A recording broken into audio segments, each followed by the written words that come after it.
Okay, good morning, all of you. Hope you folks are all doing well, striving and thriving, smiling. So, we've had a lot of words over the past little while, and the year in review lecture is titled in a way that I might interpret slightly different than just reviewing what was over the past year. I think it's a little bit more trying to distill out a couple of bigger themes, a couple of bigger threads that perhaps wove their way throughout the past year, also as reflected in some of the words that have been exchanged since we all got together here in Chautauqua. And I also want, in a sense, to tie those threads, weave those threads into the conference theme, which we actually haven't heard that much about, and that is the cutting edge of international humanitarian law. I've always been very interested in the interrelationships between law and life and law, life not just as lived transnationally in The Hague or Geneva or Manhattan, but life as often is lived on the ground, so to speak, in the places and spaces affected and afflicted by the kind of violences that we're very concerned about preventing and punishing. And on this note, I found the evening keynote last night was just a wonderful presentation as well, to try to bring the life of law to the life as lived the way ordinary people live it. And with those particular themes, what I would like to do is pull out 4 topics. Kind of metaphors, signifiers, that I think have, as I said earlier, woven their way into the tapestry of international criminal law over the past year. The first is time. The second is theater. The third, here I plagiarized from the conference title, is cutting edges. And the fourth, I would sort of say, is harm, pain. Let me start off with time.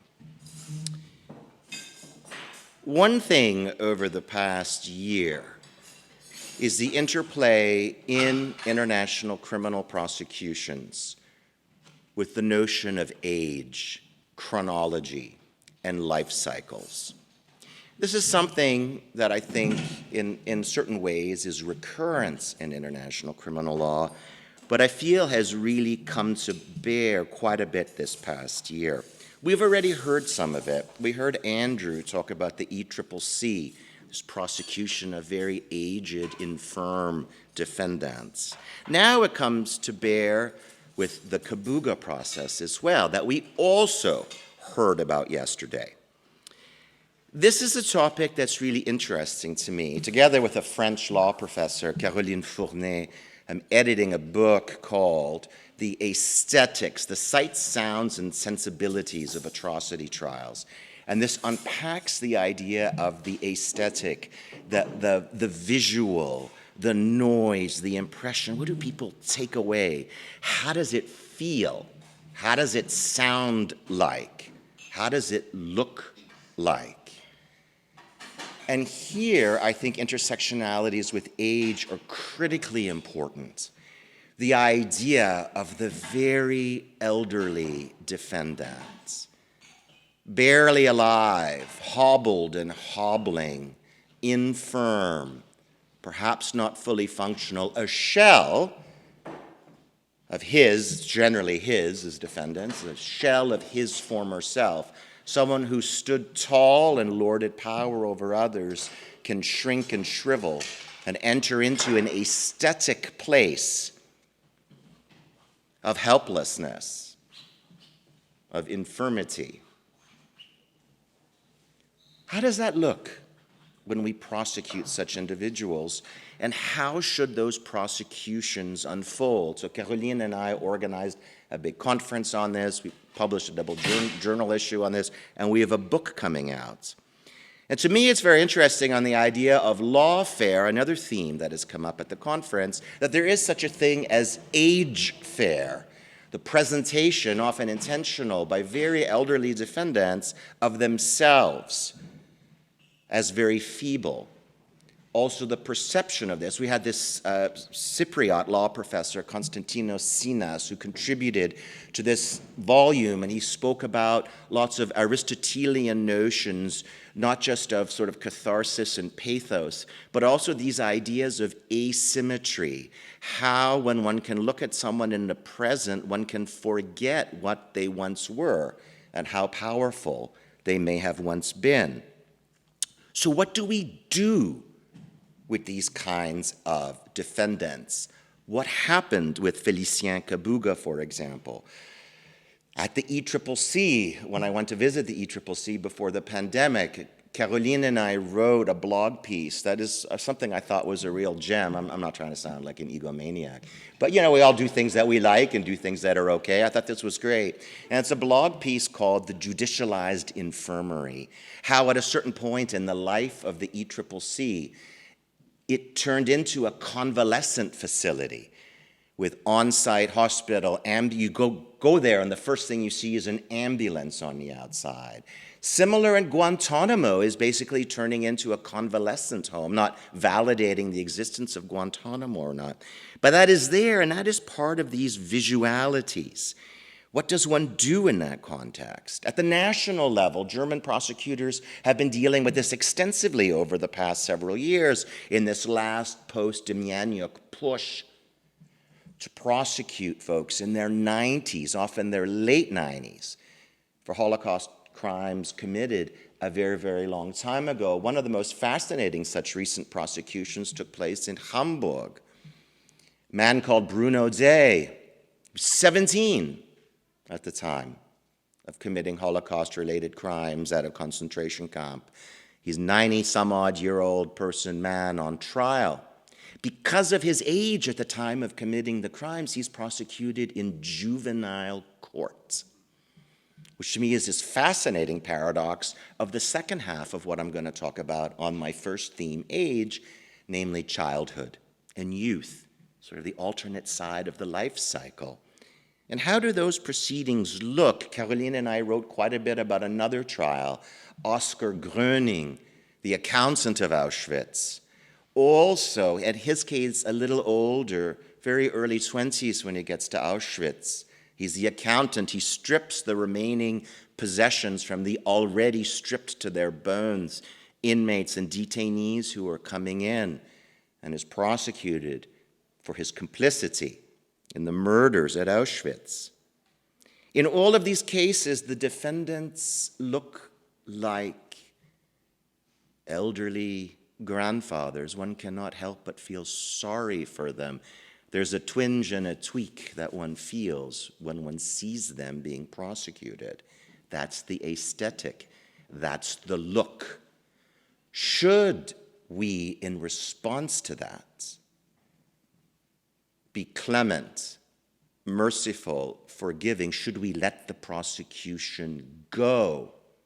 To me, that's a very interesting question.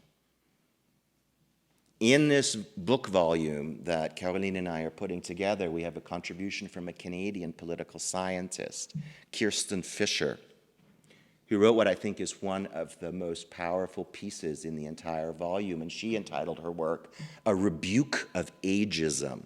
And she makes the argument that treating the elderly in their present form with excessive mercy for what they may have done when they were very powerful is actually slipping into a form of ageism that treats the elderly in ways that doesn't fully reflect, value their autonomy and their position in society. And she makes the argument there's a very fine line between paternalism, mercy, on the one hand, and the kind of reciprocal respect, exigence, and demand that may be required in order to fully put in place an equal positioning in society for the elderly and to take the elderly seriously. And then she riffs into the treatment of the elderly I think, throughout many nations in the COVID pandemic. And the point that I think is really fascinating on this is there is something to be said for prosecuting despite the aesthetics, for prosecuting despite the mercy.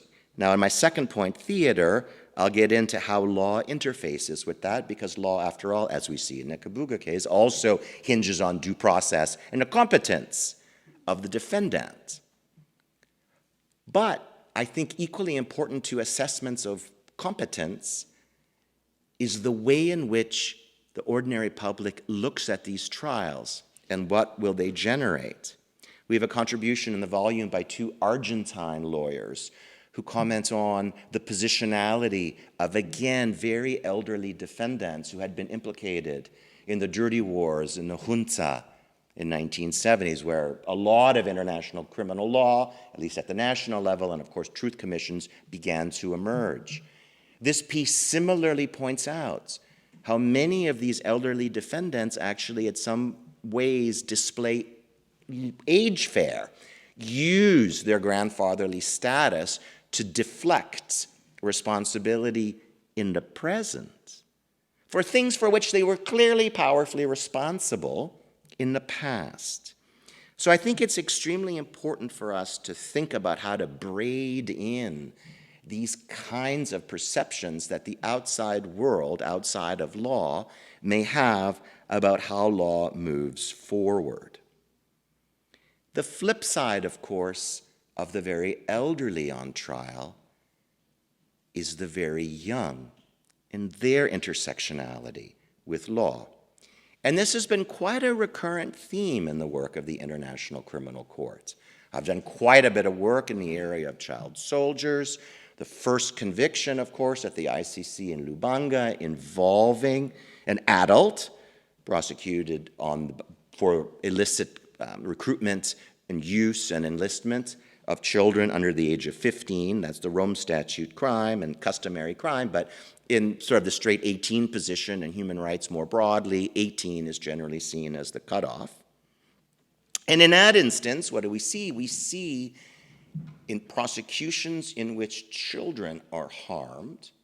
We see it now with Putin, for example, and the unlawful deportation of children. There's a real emphasis on presenting persons under the age of 18 as faultless, passive victims, as placed within the aesthetics, in some ways, as among the perfect kind of victims, to sort of quote Niels Christie, this Norwegian criminologist who really started thinking a lot about perfect victimhood. What's the ideal victim from the marketing perspective of law? And children tend to fall into that particular place. And then on the other hand, in the International Criminal Court, we also see this, as you well know, this ultimate medley of adulthood and power and youth and disempowerment in the conviction of Dominic Ongwen. As you well know, Prosecutor Bensouda. And here we see once again this interplay of age with both victimhood and in a very complex sense in Ongwen, with perpetration. What do we do with that? And I think at a fundamental level, we are very uncomfortable, very uneasy with the intersectionality of age and violence, especially from the perpetration side. In your absolutely brilliant remarks yesterday, is this idea of the very young person at times as being very capable of committing violent acts that really hurt other people, including other very young people. The agency of child soldiers, the agency of children in this context, is a lot more complicated than the reductive or flattening approach that law often tends to take. And I guess to sum up my first point, what I think we really have with this notion of time in law is to grapple with the reality that observers of what law does have their own aesthetic, their own perception, their own takeaway, and law shouldn't flatten that entirely. With child soldiers, many afflicted communities do not see, just don't see, a 16 or 17-year-old as a faultless, passive victim. That doesn't mean they should be prosecuted in The Hague or in Freetown. I get that. However, one thing we need to be aware of, and this leads a bit into my second point on theater, is that our prosecutions are about law and they're in law, but they're really about life. And in this particular way, one takeaway I think I would encourage all of you to think about, or none of you, I'll just think about whatever I want, it doesn't really matter, right? But what I would want to share with you is how we can conceptualize the intersection of law and atrocity with broader conversations about age, life cycles, and capacity. And to go back to Professor Fisher's contribution I mentioned earlier, this rebuke of ageism, I think it maps very well on emancipatory and liberation theory assessments of children's human rights, in which treating children always as faultless passive victims in a very paternalistic sense, in a very fulsome and protective sense, at the end of the day doesn't curb what I think is one of the major unspoken reasons why children become enmeshed in violence, whether armed conflicts or crime or other forms of violences, and that is the power of gerontocracy that still remains in society. The power, not necessarily of the elderly, but of individuals at the apex in many ways of assertions of power in society. And until we shatter that and build real cultures of juvenile rights, this pattern of enmeshing children in violence will simply recur. And I think it's important for us to be aware that our legal narratives contribute to a much broader conceptual policy understanding of how the world goes. At least I hope so. I hope that what we do, who we prosecute, what we think and talk about matters. I think it does. And I think this is one way in which it matters. So one of my first points from that I would pull out from what has been going on in law this past year is our relationship with time. The second is theater, and that riffs off of the first one. So, for example, like we heard aplenty yesterday about, and extremely informatively, about the Félicien Kabuga proceedings. So what does one do with someone who doesn't appear competent to stand trial? Well, one response is to construct proceedings that may look like but aren't really criminal proceedings, and continue to do that within the framework of an institution that is created statutorily and also through the experience and expertise of the folks involved, is still a trial, is still a court, but to make it look a little different, to make it a different kind of a process. And I can understand the impetus behind doing that. I understand the trial level decision, but I much better understand the appellate decision in those particular proceedings to say, look, if it's a courtroom, it has to adhere to a certain level of due process. It must, or else we lose the one thing that I think we all cherish the most, and that is the equality of arms in proceedings, a public nature. And I think the higher authorial or authentication value of judicial decisions roots in all of those due process requirements. The outputs of trials are just more believable because the evidentiary process is more rigorous. And if we lose that, we lose something else. On the other hand, going back to what I said earlier, I also think there is something really empty in having time tick by and thereby permitting someone to benefit from an impunity. To me, there's something empty about that. It's not right. And this is my point on theater. We've constructed a stage in law to showcase, channel, naming, blaming, and claiming.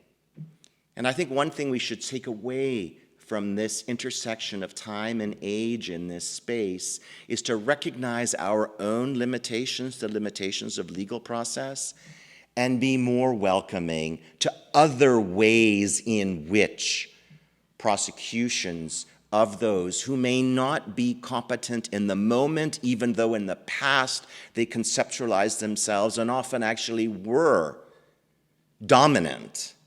Maybe we should think more actively of other ways, and that doesn't mean converting our existing procedures, like you very brilliantly mentioned yesterday in your comments about this exact case, not necessarily converting what we have into something different,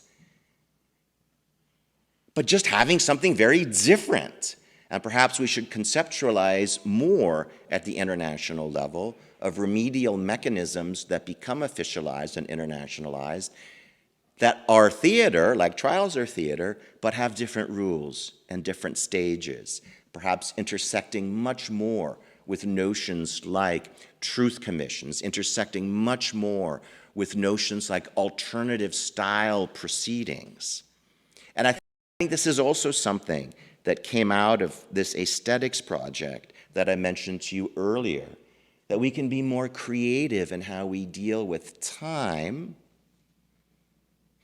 because at the end of the day, doing nothing does seem hollow. It does seem insufficient. And I think there is nothing more painful, in my view. I've never suffered a human rights abuse. It's just me. It's been my life. Okay, but can't not be who I am. But I think there must be nothing more painful to someone that suffers a grievous human rights abuse to then have a moment of accountability. But then the entire conversation is how the human rights of the abuser are violated by dint of the very process that is supposed to bring you relief or justice. It's an American philosopher, Jill Stouffer, who wrote this wonderful book. I'm just totally captivated by it, called Ethical Loneliness. She makes an argument in that book that one of the loneliest places is to be abandoned by humanity and suffer atrocity violence, and then not be properly listened to when you try to claim some justice after the fact, because your victimhood is subservient to the victim status of the perpetrator. And that happens on both edges of the age spectrum, when the perpetrator is a child determined to be a faultless passive victim, or if the perpetrator is so old that they are no longer, in an earthly sense, competent in that moment in time. So perhaps we can construct alternate ways to tell those stories and think outside the box. But yet, which leads to my third point on the cutting edges, yet this criminalization paradigm just continues to roll forward.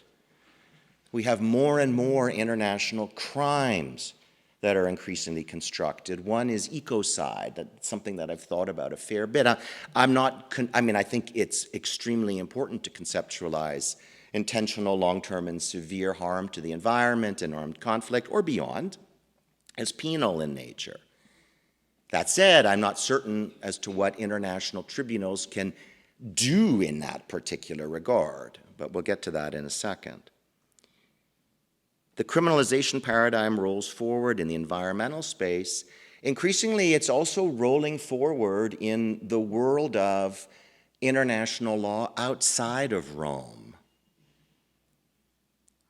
One of my favorite plays by Shakespeare is a play called Coriolanus, and it involves this Roman general who becomes a bit too avaricious, military hero becomes a bit too avaricious, falls out with the tribunals of the people, and a tribunal of the people is constructed. Coriolanus is banished from Rome. Banished from Rome is, of course, entering. You fell from the city on the hill. You fell from grace. Not to invoke the Puritans, but the idea of the city on the hill has existed for a long time. Rome, a city on the hill in that empire. But there is life outside of Rome. And there is a lot of work that is going on in international human rights law outside of the Rome statutes. So I have the privilege of being an expert on a committee on the United Nations Convention on the Elimination of Racial Discrimination that is tasked now to write an additional protocol to IHLR. It's the Race Convention. It's the only one of the major human rights treaties from the 60s that lacks an additional protocol. So there's an impetus now at the United Nations to develop an additional protocol for this treaty that would criminalize hate crimes, racially motivated hate crimes and racially motivated violence. Criminalize this. There's 5 experts on the drafting committee, and then, of course, this is presented to the diplomatic representatives of IHLR. And I find this also a very interesting process because part and parcel of this process is to criminalize this kind of violence, when in reality, perhaps we should be thinking of a much broader multiplicity of approaches that include remediation, rehabilitation, re-socialization. You know, the jail cell is really not the most productive place to go beyond punishment, but to try to think of reconstruction. And in the internet era, in the pandemic era, there were a lot of hate groups that formed online, and a lot of them involved young people, children, teenagers. Oh, is this the kind of thing that should be penally sanctioned? I'm not so certain. But I was really struck at all of these sessions in which I participated by the extent to which we as international criminal lawyers have really captured the market, that the ultimate theater, the ultimate place to condemn wrongful behavior is through the courtroom. And personally, I think we should do what we do in the places in which we're doing it, but also be mindful of our own limitations. Criminal law is a very coercive mechanism of social control. I mean, anyone who spent any time in the United States over the past 3 or 4 years is well aware at the national level of the critiques of our criminal justice system in this country and all of its shortcomings and the injuries it inflicts, while also at times and places delivering justice. And perhaps one theme that I see in this frame is perhaps we should become less tethered to our own expertise, less always reflectively and reflexively drawn to the criminal trial as the solution to it all. And perhaps that takes a level of circumspection, but that's something that I would encourage thinking about. And the last of the themes, and then I'd love to open it up to have a much more communal conversation. And the last of my 4 themes is the idea of pain and harm. Since World War II, since Nuremberg and Tokyo, I think we have seen slowly an emergence that the most grievous breaches of security, stability, human rights, and sovereignty interests involve intentional mens rea, thought-through conduct, genocide, persecution, certain war crimes, the crime of aggression. They all centralize around the idea of intent. That's why they showcase the perpetrator, because you got to show this. It's all rooted in the idea of intent, the idea of hate. And we've built an architecture of international criminal law that revolves almost entirely around that thread of the human condition.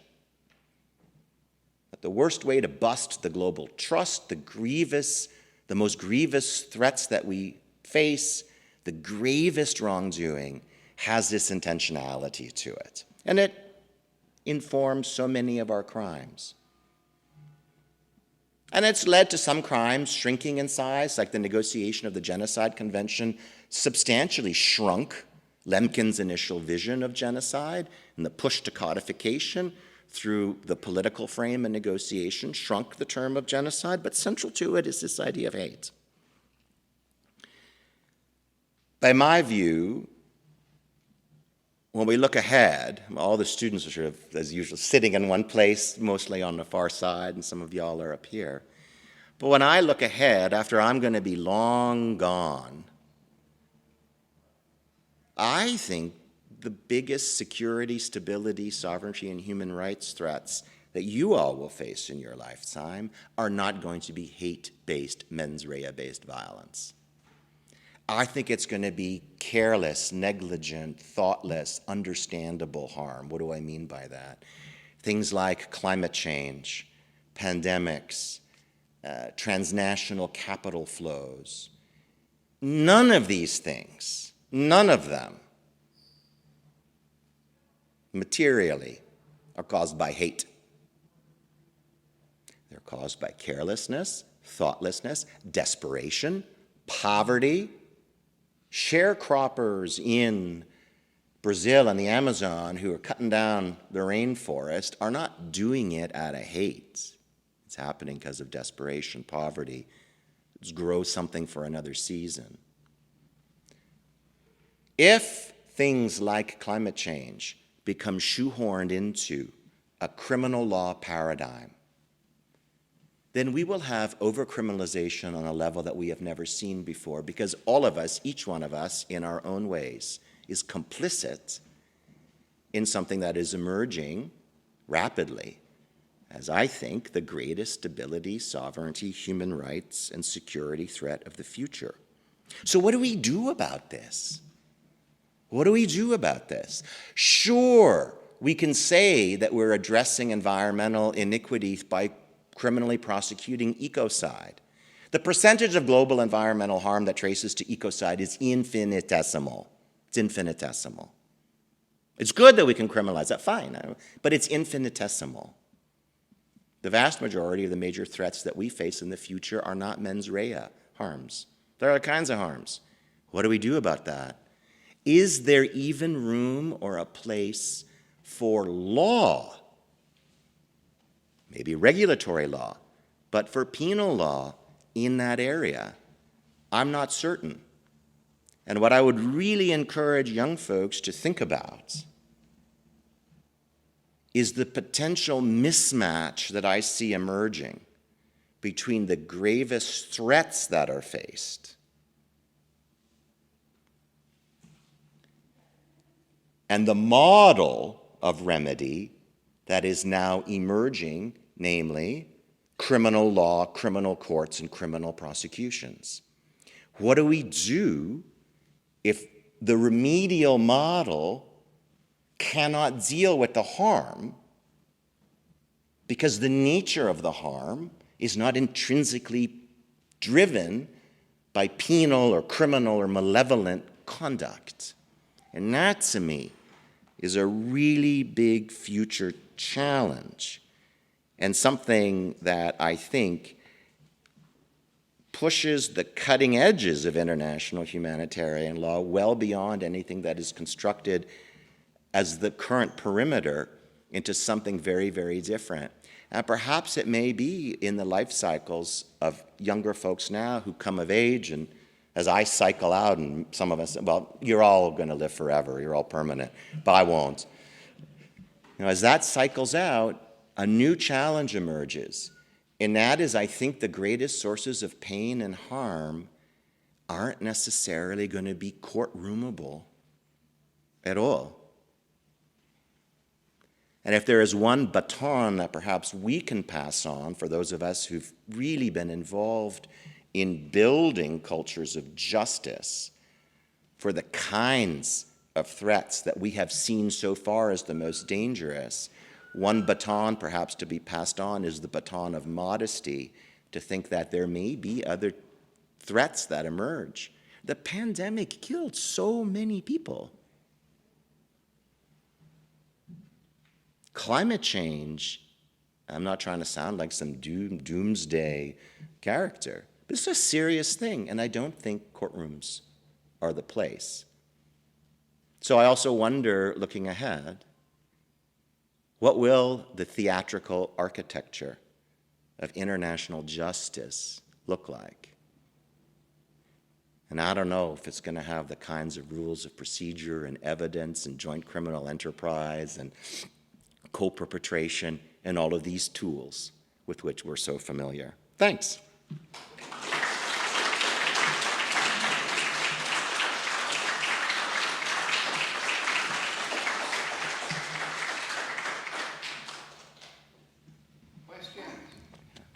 Michael. I'll start off on your last thought. So Mark, 50 years ago, there was a thought that cigarette manufacturers could not be sued because it was difficult or impossible to prove causation. There is the same thought about climate change until the last couple of years. And now we're starting to see cases all over the world, including in the United States, where they're piercing the causation problems. Technology is helping out with that. And we're seeing climate change emerge as a courtroom battle. Is that a good thing, a bad thing, or what's your position on that based on what you just said? Yeah, they're courtroom battles like that. I've been following this litigation in Montana that I think is extremely interesting at the state level. But it's not penal law proceedings, right? They're alternate, it's law, but it's an entirely different branch of law that we would probably consider inadequate to deal with hate-based violences that we have hitherto seen as so important as different forms of legal proceedings. But even there, I appreciate, the smoking analogy, but you can just stop smoking. And I get the lawsuits that relate to the addiction that was created. And I think we're going to have lawsuits along a similar line in the future too. I would not at all be surprised. Maybe I'm crazy, but I would not surprise me at all if in 15 or 20 years we start seeing lawsuits that involve iPhones and tech companies where people are going to start saying, you let your 12-year-old spend 10 hours a day, right, on the cell phone, because just like with regulation of certain kinds of activities that neurologically interfere, like alcohol and so forth, we all set age limits on when you can buy a beer. But there's no age limit on when you can, use your mobile all day long. And I think there's neurological effects as well. The thing with climate change, it is every intrinsic step we take is contributory. Everything. And, it's really interesting because I teach a course on international environmental law. And what I find fascinating here is this conflict among the various international human rights. In many ways, the right to environmental well-being is just intrinsically at odds with other international rights, like the rights to development, rights to inclusion in economic life, rights to health, rights to all of these things, because affirmation of all of those rights of development and so forth are contingent on a certain level of economic production, in particular, right, in the global south. So how do we deal with the fact that all forward progress on the rights of development is going to be antithetical in a certain way to the collective right, let's say, to be free of the effects of climate change? I think the only way forward is some technological solution, but that's not going to come either in law or in the courtroom, right? So I just think, looking ahead, that one thing that we can learn is to continue to do all of our work, but same with COVID, right? So there was this international criminal lawyers also wanted to play become involved in the pandemic. And one of the pushes that emerged, we should have it as a crime against humanity, for example, if you intentionally spread COVID. We should criminalize that. And that's not only just now, it's the same thing with the HIV/AIDS epidemic, right? Although the forms of transmission are different than with COVID, but there's always this push. But the percentage of people in society who intentionally spread COVID is infinitesimal, just like the percentage of people who intentionally destroy the environment. And it's not really going to redress the ravages of the pandemic or the ravages of climate change. So I guess from my perspective, I just think that one of our greatest challenges is perhaps to recognize that some of the greatest future challenges just don't sit and fit too well with law. And if we flit around trying to get criminal law to accommodate that, we have to be very careful of this false allure, I think, of an early closure on that. Yeah, sure. Please, Andrew. I've really enjoyed your remarks and very thought-provoking, and particularly the comment about when you said, we reflex towards criminal law, particularly people that spend all their lives in the courtrooms. But the one question I had for you, you're saying essentially we shouldn't be sort of criminalising carelessness, but certainly I think in your system, certainly in the English system, you can be guilty of a homicide by gross negligence, so manslaughter, gross negligence, which I know, is a much higher threshold than carelessness, but nevertheless we use that charge a lot in the UK for individuals who suffer death as a result of an individual's or a corporation's gross negligence, and I'm sure it's the same here. Don't you think that some of the things that you're talking about, like COVID, climate change, if COVID, for example, if somebody releases that and they're grossly negligent, and let's face it, if you've got a bug like that in a laboratory and you release it, that in my view, you would be able to prove gross negligence because you should have measures in place. Do you not think that for some of these things you could have criminal trials? I agree with you, it's not the only remedy, but I just wondered what your views were. No, Andrew, it's a great point, and I do think there's also issues of state responsibility that arise. Certainly, I think, in the context of COVID and perhaps ostensibly with other future pandemics that hopefully won't happen, but probably will. I really like your raising the idea of corporate responsibility. That's another big theme now in international criminal law, right? To what extent can we hold corporations, well, it's still jurisdiction generally still tends to be individuals, so individuals who run corporations liable, let's say, for climate change on negligence bases. To me, I think that is sort of reshuffling the chairs on the Titanic, because I'm not convinced that international criminal law, which is fundamentally rooted in a neo-capitalist world order, can necessarily do more than rearrange deck chairs on the Titanic that itself is based on. I think if we really wanted to get serious about corporate malfeasance, we shouldn't be speaking to each other. We should be speaking to our domestic corporate law colleagues. We should be speaking to our domestic legislators, and we should be having a very cutting-edge conversation about the reality that maybe the limited liability corporation, which is endemic in all societies.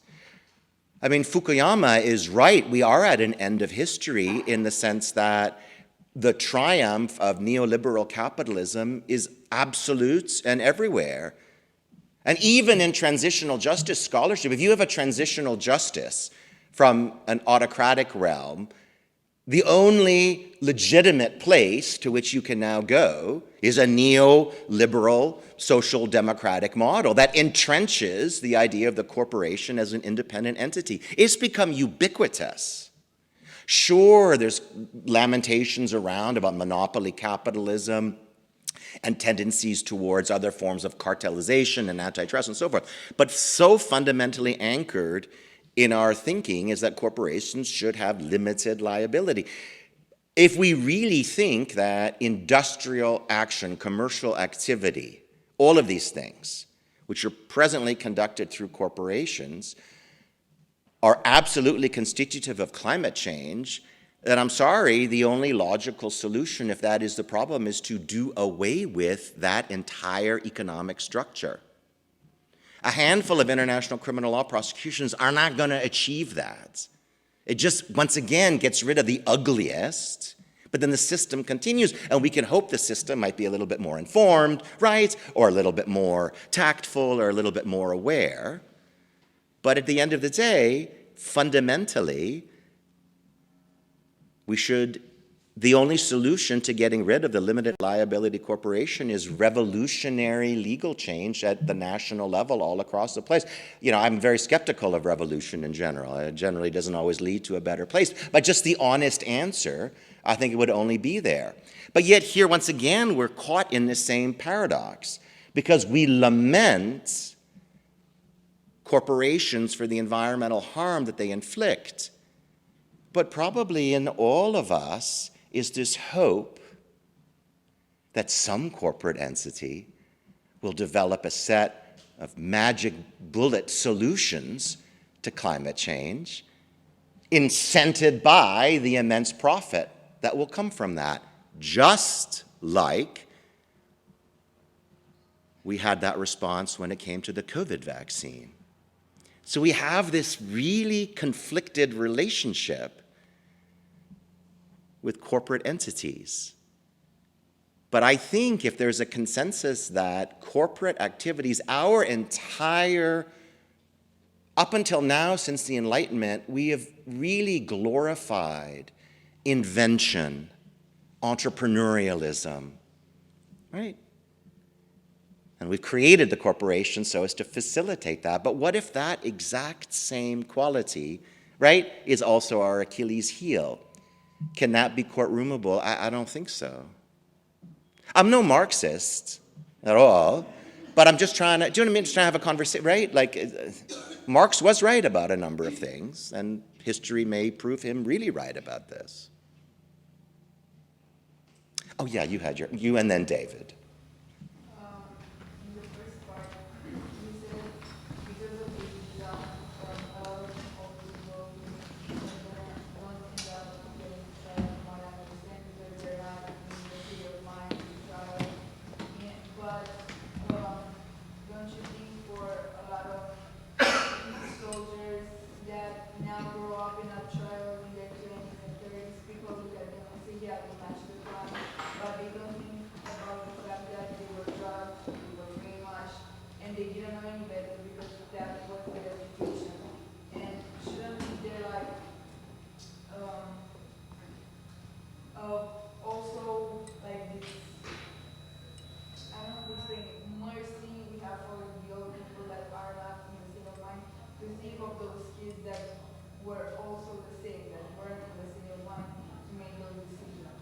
Right, so from the international criminal law perspective, the operational likelihood or possibility that any child soldier, anyone under the age of 18, or 15, but certainly, let's take the straight 18 position, 18, the likelihood that anybody in that age bracket ever would be prosecuted for an atrocity crime is virtually zero. And hardly any international donors at the national level would fund a national society's decision to criminally prosecute individuals in that age bracket.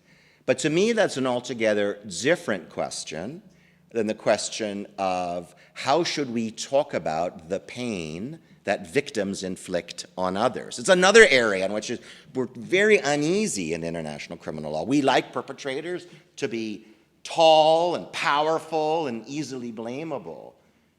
But many perpetrators are small and contribute in small ways. What do we do about all that? Once again, I don't think the criminal courtroom is appropriate, but if the criminal courtroom is all we got, that means then we're going to be lacking lots of kinds of conversations.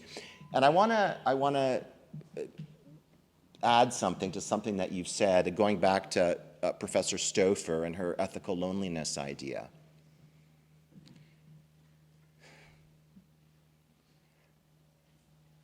I'm not certain if you're a victim of a violation of your bodily integrity. I'm not certain if someone you love is murdered or you suffer grievous harm. I'm not sold that it is easier for you as a victim to come to terms with your pain when the person who did it is totally high on drugs and is seen as blameless because of that. I'm not sure it dulls the pain one feels when the person who did it didn't even know what they were doing. In some ways, it's even more complicated because it's harder to articulate blame. So I think we also need to recognize that people hurt each other in many, many different kinds of ways. And perhaps there's a perennial dissatisfaction in a society when only the most blameworthy ever face account. Now, these other people, I've argued in my own work that criminal prosecutions for former child is not a great idea. I'm a bit of a skeptic on criminal prosecutions generally. But I'm an even greater skeptic of just doing nothing at all. And that's something I think what we see at both ends, right, of the age spectrum. David. Well, thank you, Mark. I was just sitting here listening to a brilliant lecture by arguably a brilliant human being who I've known for a long time. You know, I was thinking a case study just hit me right in the head, and that was the Special Court for Sierra Leone. As I'm ticking off your various discussion points dealing with age, you know, we were struck with 30,000 plus child soldiers who had destroyed an entire country in horrible ways.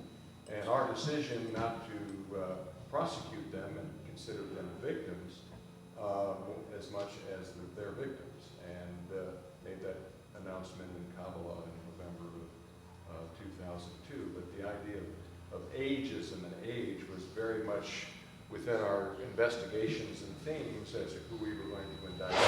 You know, I had the authority to prosecute 18-year-olds who had committed alleged war crimes and crimes against humanity for that. So that, you know, your age point is really struck home. But also the idea of theater and our decision to go out into the countryside and listen to the victims tell us what happened to them. It was largely theater. I remember one point I was speaking before 1,000 young ladies talking about justice for Sierra Leone. And here I'm this old white guy from North Carolina. And so I had to figure out how to kind of bring them into some kind of level to discuss. And so I was standing among them, and I looked to this young lady, and I said, I had her stand up, and I asked her, what's your favorite rock and roll singer? What's your favorite rap artist? And it was P. Diddy. So I said, could you stand up and sing a song, and I'll sing it along with you? And so as she was starting to sing, I was dancing next to her. Now, that's theater, but all of a sudden then I am at a level where I can talk about justice and get their comfort level to, in fact, where you get them to ask you questions and make comments. You know, also your idea about pain and suffering, you know, the idea of the victims. You know, really, as we all know, all of us, the victims just want their story to be told, and there are many ways by the way that story is told. Again, I'm struck, when we were in Kabbalah once, I had an individual come up to me after a town hall meeting. His right arm and his left leg were cut off intentionally so that for the rest of his life he'd be off balance. So I remember him leaning against me, telling me about how that happened. And there's a picture of me listening to him intently, but the point is, it struck home to me and forever that really the victims want to be heard. So this is amazing what you're echoing, telling us is I'm thinking this through. And then, of course, cutting edge kind of things, rethinking how we approach international criminal justice, particularly when you're placed right in the middle of a crime scene, realizing that there are 12 plus other organizations, peoples, and doing things that you have to respect, civil societies, you know, for example. So that, you know, all of these things, like we had a TRC, we We were one of, I think, the only international criminal tribunal that had a TRC working side by side. And our decision not to do anything with them other than work with them. And in our town hall meetings, telling the people truth plus justice equals sustainable peace. And working with them and having lunch with them and coming together with Bishop Humper so that people would realize that working together, that there's more to it than just justice, but also just truth out there, what happened. So again, kudos, well done, because I'm thinking, you're coming up with these very interesting thoughts, but there's a perfect case study in the special court. No, and one thing that's undeniable, and this is something that has arisen now too with the arrest, with the whole proceedings that have been initiated against Putin and the Child Rights Commissioner. And that is the power in the international imagination of the child as victim. So when I was thinking about this last night, I'm a little old school, but I got the hotel sort of print off a couple of pages of debate in the European Parliament when it came to just the political discussion of the International Criminal Court moving forward. And there's a real centrality in all of this discourse about children as victims, as a space of among the greatest forms of cross-cultural commonality that exists about conduct being particularly iniquitous. And again, I think in the Lubanga case at the ICC, that also came out in the victim's testimony, and how your entire team, the whole prosecution, went forward in this regard. And if you read through just some of these statements, here's one statement: they are only children, certainly not your enemies, not soldiers for sure. They are innocent children that will be marked for life. There is no shred of humanity in you. Here's another one from a French representative. Ces enfants sont un butin de la guerre. Butin is like bounty, spoils of war, right? Yeah, so you're almost sort of, describing the children as stuff that you can pilfer and plunder, right? Sont un butin de la guerre sale menée par Vladimir Poutine. Les retrouver, finding them, bringing them back to house. This should be our imperative as Europeans. And I think this presentation of the child as this sort of perfect victim, which galvanizes a lot of merited and appropriate condemnation to those who violate the rights of the child. And unequivocally, this deportation is one of the 6 cardinal violations under international human rights law when it comes to children. It's in the Genocide Convention as well, if there has the accompanying intent. So I 100% on all that. But we also have to be very, very, very careful, I think, in recognizing that, but at the same time recognizing that in order to build a full culture of juvenile rights, that juvenile autonomy, independence, action, political involvement also has to be recognized.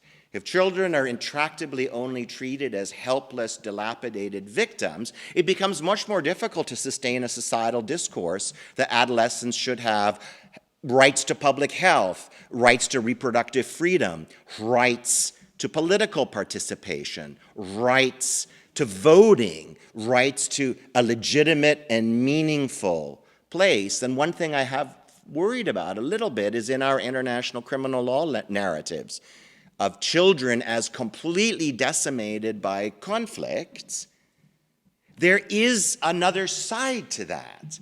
And that is the intractability of this kind of helplessness that can arise. So maybe we need to finesse things a little bit better. But here, once again, to go full circle, the language of law is not generally based on finesse, right? It's based on its greatest power, which is guilty, innocent, right, wrong, up, down, victim, perpetrator.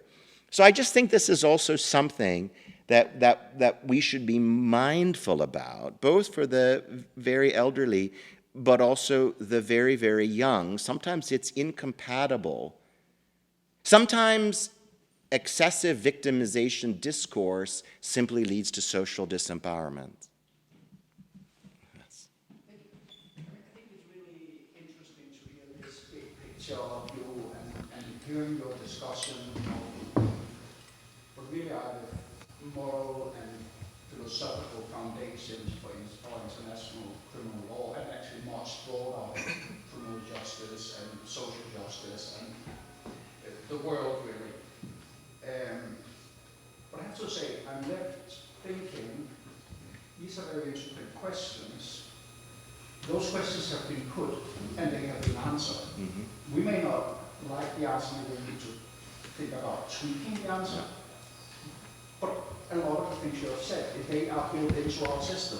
We have juvenile courts because we do recognize that children are human beings that are being formed, and they have certain vulnerabilities, and therefore they need to be protected. That's victims, but also if the whole idea of juvenile courts is they can also be perpetrators and they need to be tried, and we have a mechanism for that. And at the other end of the spectrum, somebody who came before us developed a doctrine that you have to be fit and trial. And so the aids have been aids and health and a whole bunch of things, but there are cell values that we feel have to be taken into account when we try people. And one of the choices we have made is you have certain rights, even if we accuse you of awful crimes, and it means that you should be able to participate in it, because until you are being found guilty, we treat you as innocent, no matter how sure we are that you have committed this crime. And in a way, we are putting ourselves above the alleged perpetrators, and we show the mercy that they did not show to that they did not show to the victims we allege they created. So I think one can have a debate about people get the feedback, but I think most of the things you have said, they are embedded in the system. And for the victims who do not understand and are frustrated and don't feel they get justice, I think we should look to build them. And we may need to go out and explain why did this happen. And I think if we go out and tell victims, we recognize you're a victim, this is why we have that whole process. But for these reasons, unfortunately, we could not get to the end. But this is because you, are better, and therefore we had to stop. You know, we hope you're and I think victims will understand that. Yeah, no, I think that's right. I think clarity and honesty of communication, as opposed to hyperbole, is by far the better way forward in all capacities. But I think I would simply say, in response, to treat the system as we have it as so omniscient that only tweaks to it can accommodate all of the changing threats and characters that we face is a bit self-important. I think that this entire system only emerged because of big picture thinking in response to what was constructed as the most serious harms at the time. And I don't necessarily think that every infrastructure is always permanent. On the other hand, I think you're absolutely right in pointing out the critical capacity of existing structures to absorb these nuances. But I really do think, looking ahead on the last point about the kinds of threats that future generations will face, I'm really not convinced that extant infrastructure can adequately deal with that.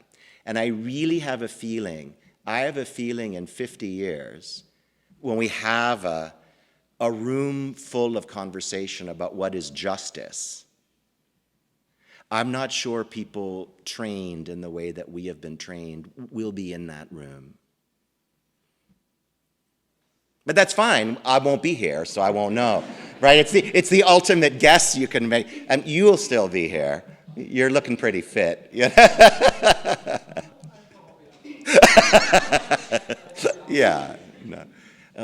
And I'm sorry, it's Matthias. Right? Yes, I'm sorry. I should have remembered your name. Yeah, Brenda. Just a few points. I think your idea about the perfect victim fits into how we view victims. Yes. It's easy to feel sorry for people and want to help them if we see them as weak, powerless, weeping, unable to cope. Victims are individuals and they deal with victimhood in different ways. And some victims are not good people. I have prosecuted perpetrators where I really didn't like the victim, but that doesn't change their victimhood. So I think we need a much broader view of victims. They're not puppets in a room, we just pull them out and they're all the same. They're people. And one of the big issues that I think we face today is how when you respond to victims, and there's what I call the social worker effect, and that is we know what's best for you and we'll take care of you. No, one of the worst things that happens to people is that their ability to make decisions about their own bodies and lives is taken from them. And so one of the things we do is give it back to them, I think. So I think this idea of a perfect victim is so we feel comfortable to help them. And when they don't react the way we think victims should react, we kind of wonder were they really victims, and they were. But in terms of criminal justice responses, I view these atrocities, there are different packages that victims of atrocities need. One of those, I believe, is inherent in us as human beings, and if we're wrong, we want some form of accountability for those who have wronged us. But that's a package, and within that package there is international criminal action, there's national, there are truth and reconciliation commissions. In Rwanda, there were local groups that decided what happened to these people. In Sierra Leone, victimizers were often welcomed back into the community more than the victims were welcomed back into the community. So I don't think it's an either or. And I think as we move forward with the very big challenges that people who come after us will face, we can't think of it as an either or, but we can't discount the importance of criminal proceedings where the conduct is so offensive to what we consider to be normal and acceptable conduct. So to me, it's a very broad and nuanced picture, but it exists today as a very broad and nuanced picture and response, I think, to these atrocities. I don't think it's so black and white, either this or that, sure, even today.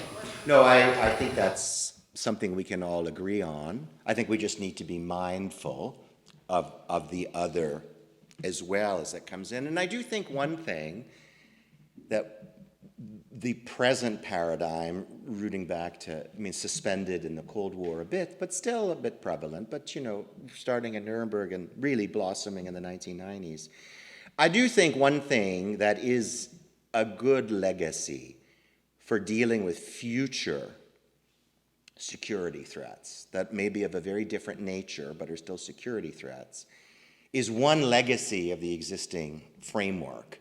And that is this idea that national politics cannot solve or define all of our norms, right? That there is a check and balance that's in there that's somewhat different, that is a medley of positive and natural law. And I think that is what the international criminal law system has brought to the table. It's not perfect, can be true. I get it. Sure. Anyone who professes perfection is peddling a potion. But that is, I think, something. And if that could be the kind of carryover into this sort of climate change notion, and even into domestic corporate law, we may end up in a place in the future where people just say this idea of the limited liability corporation, whatever purposes it may have served, is just going to be looked at retrospectively in the mirror, the way we look at other political and legal constructs in the past that were treated as normal. That may very well be. Maybe people, in 100 years, will be thinking, what the heck were those people thinking back then? Right? But if everything is just left to national politics, then you don't have this. And that's always been the thing that's really attracted me, I think, to natural law, to international law in a certain sense, even going back to, Austin, Grotius, is this idea that this is this one place because of a lack of a really dominant political structure. You've got this interplay of that which is made by people, which is made by entities, and that which is just divined as something that we should really think of. Norm, I thought it was really interesting, your presentation yesterday, where you talked about customary crimes against humanity, and then whether in statute or in treaty crimes against humanity, and how we're so much more comfortable with positivism, person-made law. But at the end of the day, things people make can also be defective or limited, right? Whereas this idea of customary international, I get it, yeah, it's made by a variety of actors. And I guess also on this notion of a lot of everyone's comments, I also think it's really important for us to always to take a step back and think of, who is the we? Who's the we? What is it that we have made? Who's the we? And I think, in my view, just in my tiny little view as a tiny little academic, there's just so much conversation that has revolved around, is international law? But I think the far more interesting question, is it international? If you want to do some epistemology, from where is it that we know what constitutes international law? It's certainly not particularly representative of the vast majority of regions of the world. And I think if we want to really have customary international law as an interesting frame of reference, we should look at some of the neglected spaces in which this particular law is made. For years, I've had this ongoing interest in this historiography of what has transitional justice or criminal proceedings or holding people to account looked like in places that we don't really speak about very much, or in which there's no international intervention. I think that's a really interesting area as well. Mike, you had your...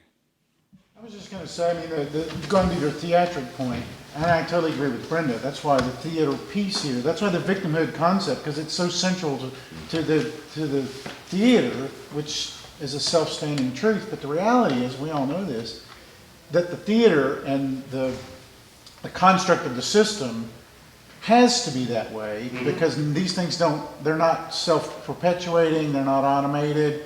And so if you're going to do anything for victims, writ large, as Brenda points out, it's not monolithic, but neither is it self-actuating, right? So the theater and the idea of victimhood is vital. That's why a brilliant prosecutor should charge Putin with deporting children, because it's vitally important to sustaining political will in the larger sense. And you're right to say that there's a lot of victims, there's a lot of parts of the community that are untouched by the criminal process solely. I see a yin-yang to the larger political process, the political impetus to maintain courts, to fund prosecutors, to second people, to do victims' trust funds, all that stuff requires a larger political role, and that's where the concept of victimhood really comes in. And that's why it's interesting. Why is the European Parliament even coming in all that stuff? Yeah. Great point. Because they are and because they have to. Yeah. And the same thing is going on in capitals and in demarches all around the world. But that's a necessary piece of this larger mosaic to serve all parts of the problem. There's some victims who just want their home rebuilt, and they should be served as well. We shouldn't just prioritize victims because we happen to have, they're named in this particular village in this particular place, so they get reparations. But sorry, we didn't quite have your village, and so you get nothing.